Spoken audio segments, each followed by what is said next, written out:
15वां अध्याय राजा बलि की सर्व पर विजय। राजा परीक्षित ने पूछा, भगवान श्री हरि स्वयं ही सबके स्वामी हैं, फिर उन्होंने दीनहीन की भांति राजा बलि से 3 पग पृथ्वी क्यों मांगी तथा जो कुछ में चाहते थे वह मिल जाने पर भी उन्होंने बलि को बांधा क्यों? मेरे हृदय में इस बात का बड़ा कौतूहल है कि स्वयं परिपूर्ण यज्ञेश्वर भगवान के द्वारा याचना और निरपराध का बंधन, ये दोनों ही कैसे संभव हुए?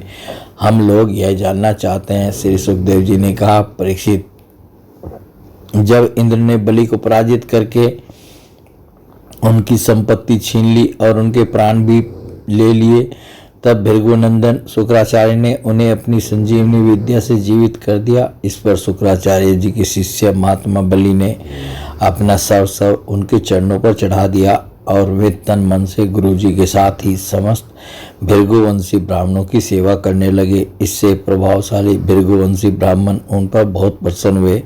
उन्होंने स्वर्ग पर विजय प्राप्त करने की इच्छा वाले बलि का महाभिषेक की विधि से अभिषेक करके उनसे विश्वजित नाम का यज्ञ कराया। यज्ञ की विधि से हविष्यों के द्वारा जब अग्नि देवता की पूजा की गई, तब यज्ञ कुंड में से सोने की चद्दर से मढ़ा हुआ एक बड़ा सुंदर रथ निकला। फिर इंद्र के घोड़ों जैसे हरे रंग के घोड़े और सिंह के चिन्ह से युक्त रथ पर लगाने की ध्वजा निकली। साथ ही सोने के पत्र से मढ़ा हुआ दिव्य धनुष, कभी खाली न होने वाले 2 अक्षय तरकस और दिव्य कवच भी प्रकट हुए।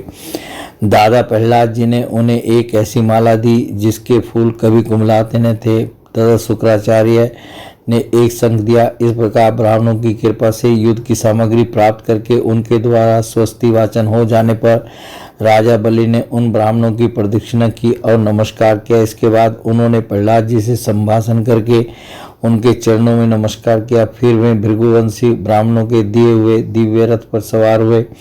जब महारथी राजा बलि ने कवच धारण कर धनुष, तलवार, तरकस आदि शस्त्र ग्रहण कर लिए और दादा की दी हुई सुंदर माला धारण कर ली, तब उनकी बड़ी शोभा हुई। उनकी भुजाओं में सोने के बाजूबंद और कानों में मकराकृति कुंडल जगमगा रहे थे। उनके कारण रथ पर बैठे हुए वे ऐसे सुशोभित हो रहे थे मानो अग्नि कुंड में अग्नि प्रज्वलित हो रही हो। उनके साथ उन्हीं के समान ऐश्वर्य, बल और विभूति वाले दैत्य सेनापति अपनी अपनी सेना लेकर हो लिए। ऐसा जान पड़ता था मानो वे आकाश को पी जाएंगे और अपने क्रोध भरे प्रज्वलित नेत्रों से समस्त दिशाओं को, क्षितिज को भस्म कर डालेंगे। राजा बलि ने इस बहुत बड़ी आसुरी सेना को लेकर उसका युद्ध के ढंग से संचालन किया तथा आकाश और अंतरिक्ष को कपाते हुए सकल ऐश्वर्य से परिपूर्ण इंद्रपुरी अमरावती पर चढ़ाई की। देवताओं की राजधानी अमरावती में बड़े सुंदर सुंदर नंदन वन आदि उद्यान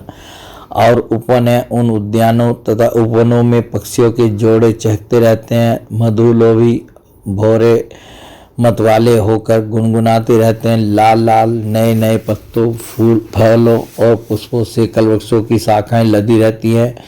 वहाँ के सरोवरों में हंस, सारस, चकवे और बतखों की भीड़ लगी रहती है। उन्हीं में देवताओं के द्वारा सम्मानित देवांगनाएं जल क्रीड़ा करती रहती हैं। ज्योतिर्मय आकाश गंगा ने खाई की भांति अमरावती को चारों ओर से घेर रखा है। उसके चारों ओर बहुत ऊंचा सोने का परकोटा बना हुआ है, जिसमें स्थान स्थान पर बड़ी बड़ी अटारियां बनी हुई हैं। सोने के किवाड़ द्वार द्वार पर लगे हुए हैं और स्फटिक मणि के गोपुर नगर के भारी फाटक हैं। उसमें अलग अलग बड़े बड़े राजमार्ग हैं। स्वयं विश्वकर्मा ने ही उस पुरी का निर्माण किया है। सभा के स्थान, खेल के चबूतरे और रथ चलने के बड़े बड़े मार्गों से वह शोभायमान है। 10 करोड़ युवान उसमें सर्वदा विद्यमान रहते हैं और मणियों के बड़े बड़े चौराहे एवं हीरे और मूंगे की वेदियां बनी हुई हैं। वहाँ की स्त्रियां सर्वदा 16 वर्ष की सी रहती हैं। उनका यौवन और सौंदर्य स्थिर रहता है। वे निर्मल वस्त्र पहनकर अपने रूप की छटा से इस प्रकार दीप्यमान होती हैं जैसे अपनी ज्वालाओं से अग्नि।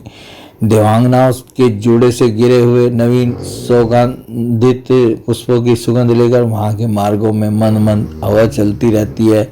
सुनहली खिड़कियों में से अगर की सुगंध से युक्त सफ़ेद धुआं निकल कर वहाँ के मार्गों को ढक दिया करता है। उसी मार्ग से देवांगनाएं आती जाती है। स्थान स्थान पर मोतियों की झालरों से सजाए हुए चंदोवे तने रहते हैं। सोने की मणि में पताकाएं फहराती रहती हैं। छज्जों पर अनेकों झंडियां लहराती रहती हैं। मोर, कबूतर और भौरे कलगान करते रहते हैं। देवांगनाओं के मधुर संगीत से वहाँ सदा ही मंगल छाया रहता है। मृदंग, शंख, नगारे, ढोल, वीणा, बंसी, मंजीरे और रिष्टियाँ बजती रहती हैं। गंधर्व बाजों के साथ गाया करते हैं और अप्सराएं नाचा करती है।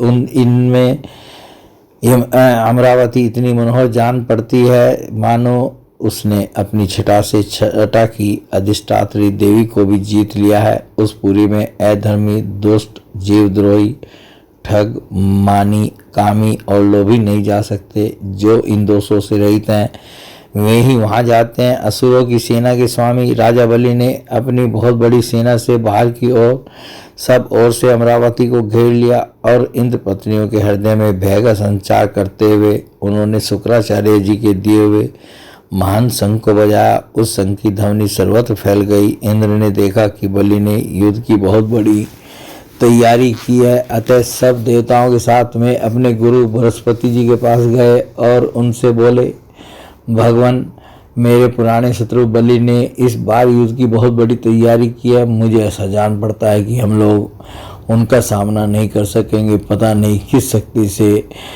इनकी इतनी बढ़ती हो गई है। मैं देखता हूँ कि इस समय बलि को कोई भी किसी प्रकार से रोक नहीं सकता। वे प्रलय की आग के समान बढ़ गए हैं और जान पड़ता है मुख से इस विष को पी जाएंगे, जीभ से 10 दिशाओं को चाट जाएंगे और नेत्रों की ज्वाला से दिशाओं को भस्म कर देंगे। आप कृपा करके मुझे बतलाइए कि मेरे शत्रु की इतनी बढ़ती का, जिससे किसी प्रकार भी दबाया नहीं जा सकता, क्या कारण है? इसके शरीर, मन और इंद्रियों में इतना बल और इतना तेज कहाँ से आ गया है कि इसने इतनी बड़ी तैयारी करके चढ़ाई की है? देवगुरु बृहस्पति जी ने कहा, इंद्र, मैं तुम्हारे शत्रु बलि की उन्नति का कारण जानता हूँ। ब्रह्मवादी भृगुवंशियों ने अपने शिष्य बलि को महान तेज देकर शक्तियों का खजाना बना दिया है। सर्वशक्तिमान भगवान को छोड़कर तुम या तुम्हारे जैसा और कोई भी बलि के सामने उसी प्रकार नहीं ठहर सकता जैसे काल के सामने प्राणी। इसलिए तुम लोग सबको छोड़कर कहीं छिप जाओ और उस समय की प्रतीक्षा करो जब तुम्हारे शत्रु का भाग्य चक्र पलटे। इस समय ब्राह्मणों के तेज से बलि की उत्तरोत्तर वृद्धि हो रही है। उसकी शक्ति बहुत बढ़ गई है। जब यह उन्हीं ब्राह्मणों का तिरस्कार करेगा तब अपने परिवार परिकर के साथ नष्ट हो जाएगा। बृहस्पति जी देवताओं के समस्त स्वार्थ और परमार्थ के ज्ञाता थे। उन्होंने जब इस प्रकार देवताओं को सलाह दी तब वे स्वेच्छानुसार रूप धारण करके सब छोड़कर चले गए। देवताओं के छिप जाने पर विरोचन नंदन बलि ने अमरावतीपुरी को अपना अधिकार कर लिया और फिर तीनों लोगों को जीत लिया। जब बलि विश्व विजयी हो गए तब शिष्य प्रेमी भृगुवंशियों ने अपने अनुगत शिष्य से 100 अश्वमेध यज्ञ कराए। उन यज्ञों के प्रभाव से बलि की कीर्ति कौमुदी तीनों लोकों से बाहर भी 10 दिशाओं में फैल गई और वे नक्षत्रों के राजा चंद्रमा के समान शोभायमान हुए। ब्राह्मण देवताओं की कृपा से प्राप्त समृद्ध राज्य लक्ष्मी का में बड़ी उदारता से उपभोग करने लगे और अपने को कृतकृत्य सब मानने लगे। बोले भगवान श्री कृष्ण की जय।